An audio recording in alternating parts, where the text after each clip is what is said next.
எப்படிப்பா உமக்கு நன்றி சொல்லுவேன், சொல்ல வார்த்தையே இல்ல. நீங்க போதும் என் வாழ்க்கை முழுவதும், வேறு ஆசையே இல்ல. எப்படிப்பா உமக்கு நன்றி சொல்லுவேன், சொல்ல வார்த்தையே இல்ல.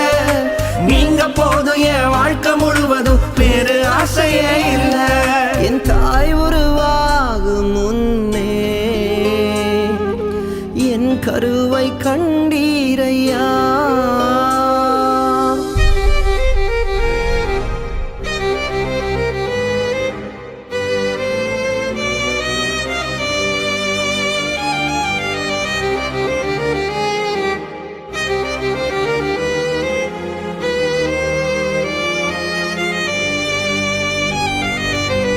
எலும்புகள் உருவாகல, நரம்புகள் உருவாகல, தசைகள் உருவாகல, தரிசனம் உருவான